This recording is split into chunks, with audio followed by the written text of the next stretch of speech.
Hello there. So, the latest news in the Greater Lakes region in the whole of East Africa is that the Ugandan president, Yoweri Museveni, has appointed his son, Muhoozi, as the chief of defense forces of the Ugandan People's Defense Force. In other words, he's the top most ranking general in the Ugandan People's Defense Force. He's a 5-star general. He's the most powerful, maybe the second most powerful person after his own father, who is the president.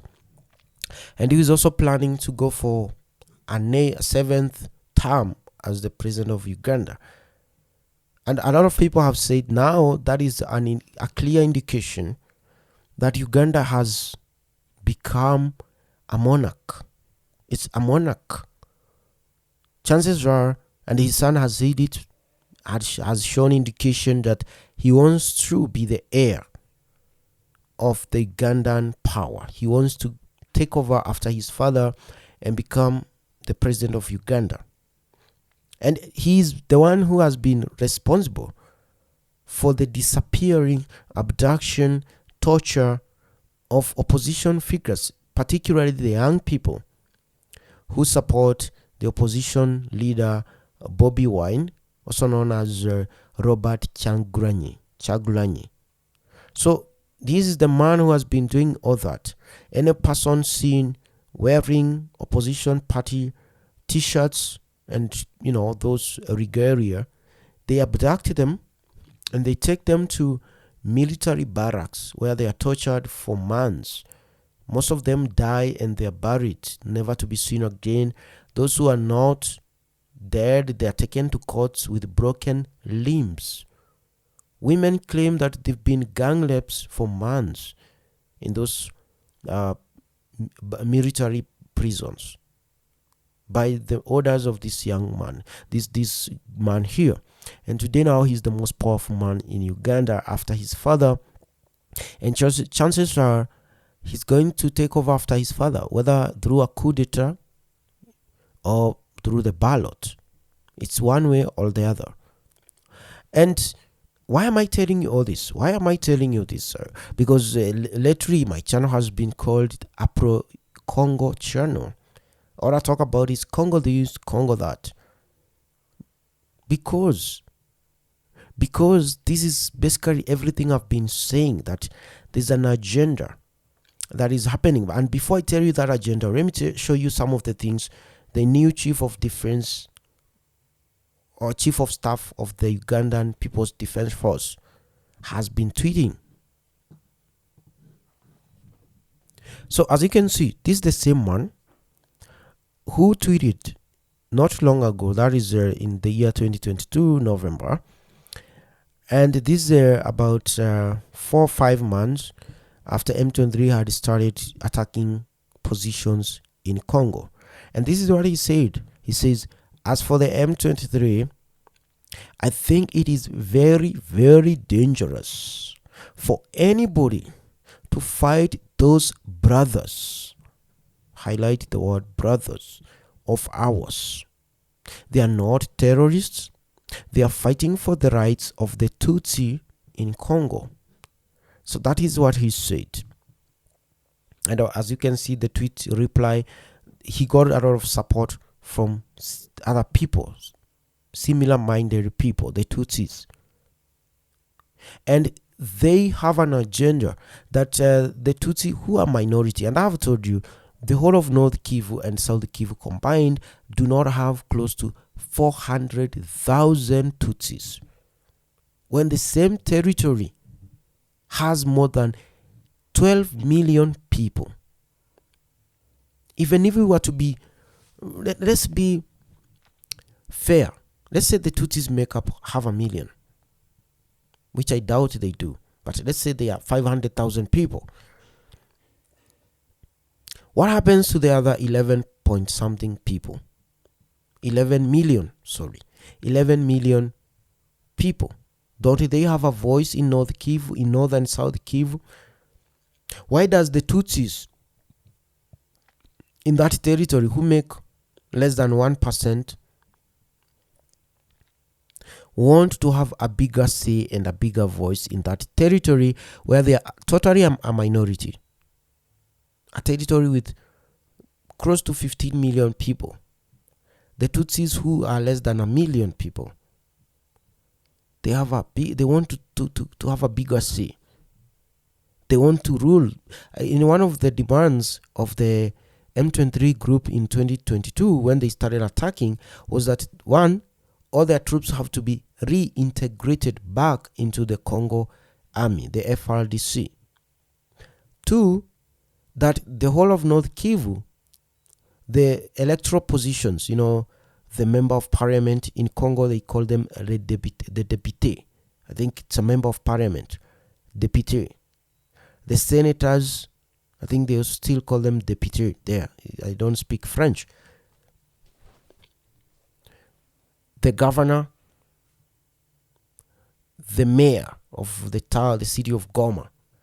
They were saying those positions have to be set aside for the Tutsi member people.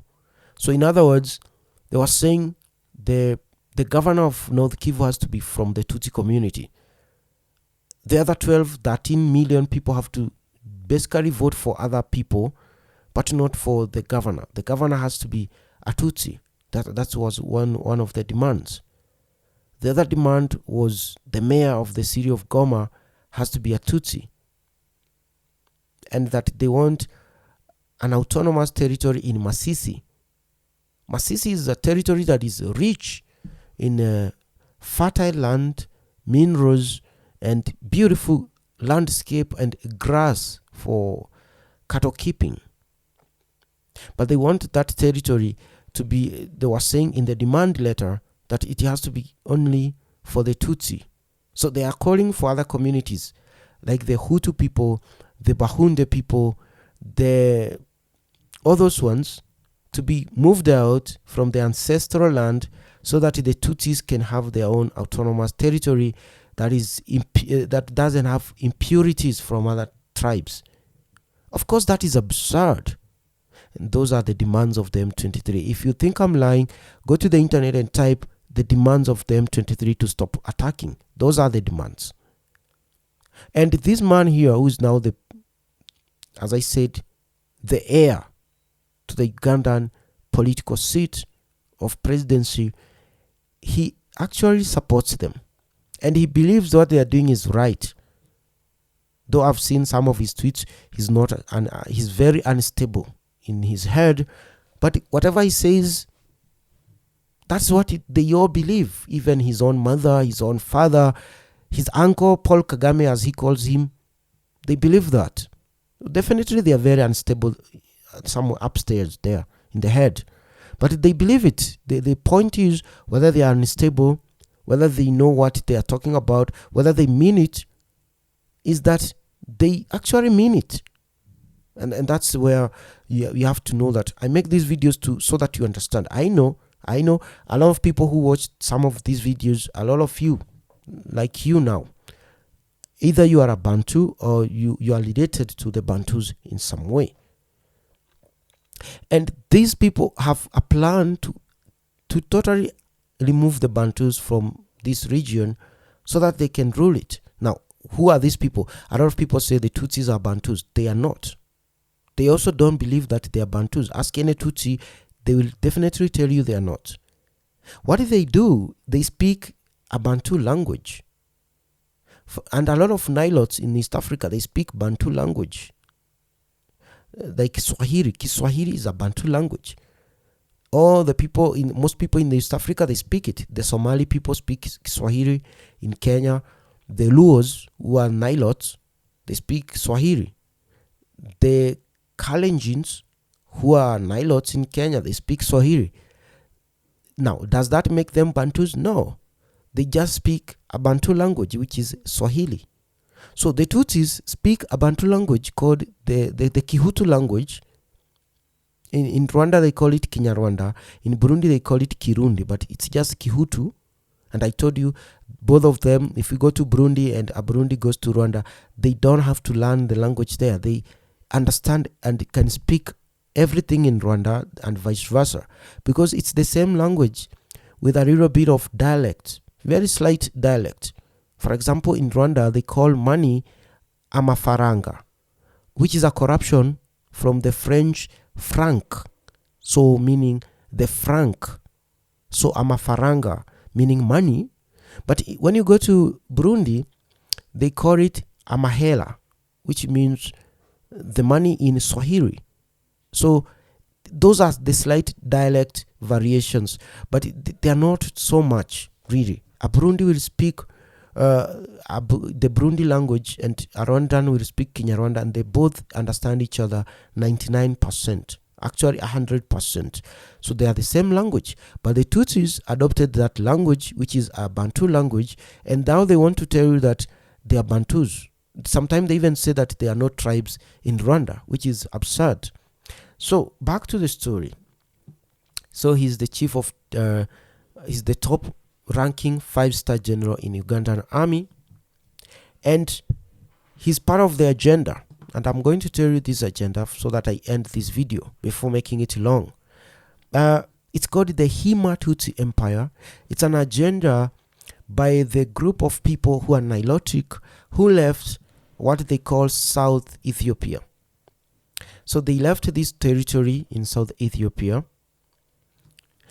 Let me try to use a bigger map. Yes. So they left South Ethiopia, Southwest Ethiopia here. Then they moved into the current South Sudan. It wasn't South Sudan, it was just a territory. And then they left this territory here because of the huge swamps that are there. When the River Nile gets here, because this place is too flat, it forms one of the largest swamp. So they left the swamps because of the flies that are there called the tsetse fly. They are enemies. They were enemies of the cows. If you know, you've kept beef cattle, you know, tsetse flies and cows do not like each other. So they moved south, entered Uganda, and then once in Uganda, north of Uganda, they moved to the west of Uganda. So they came to the region of Dala here. That is near the shores of Lake Albert. And they started moving south. And once south of the lake, some of them entered Uganda and came to Mbalala here. Those are the Banyankore. They are part of the Tutsi Hima group. Then the other ones, they are still called the Hima. They are left in Butembo. Today they are there. The other groups moved south with their kings. They have these chieftains. They used to call Umwami. But before that, they used to call them a different name in their own language, which they lost. And they came to Rwanda, northern Rwanda. That's Mutara region. Others moved south to Burundi. Now, the reason why they moved to this territory, I'm going to show you the reason, is because of the Rift Valley. So the Rift Valley, as you can see from this smaller screen, is that there are two of them. There's the greater one that leaves Israel through Djibouti. It goes all the way to Malawi. There's another one forming a valley on the western part that we have Lake Tanganyika inside that valley. We have Lake Kivu inside that valley. We have Lake Edward inside that valley. And to the north, we have Lake Albert inside the same valley. Now, the reason why is because that valley provides grass for their cattle. These are people who used to keep hundreds of heads of cattle, thousands. We are talking about 1 million heads of cattle. And the cattle, the enemy, as I said, was the tsetse fly. So they were supposed to look for low-lying areas with grass that doesn't have that fly. So that's why they were able to colonize the territories near that Rift Valley, the Western Rift Valley. And now today, now back to the story. This picture here is actually them. I'm going to talk about it later. So today now, right? Today they want to form the Hima Empire. It's an agenda they've always had. The Hima Empire is supposed to capture the whole of Uganda, which they have done, because now the son of Museveni is going to be the heir. They have already taken Rwanda, that is assured. The heir to the seat of Paul Kagame is another Tutsi. They are going to do that for 100 years. Now, the South Sudan, I've been hearing stories that they consider Salva Kiir a cousin of theirs. Whether that is true, I do not know. So now what is left is to take part of Congo.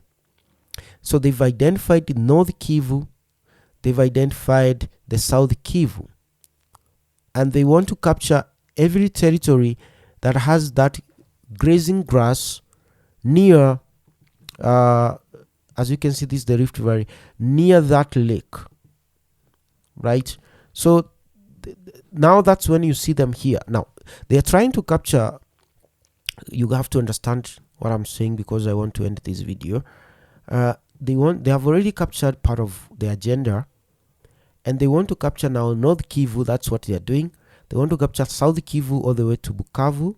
They are going to do that after they have taken North Kivu, and then they are going to capture the whole of what Congo calls Tanganyika province. Now Tanganyika province is this province that captures a bit of the Lake Tanganyika, this one, all the way north to Lake Kivu.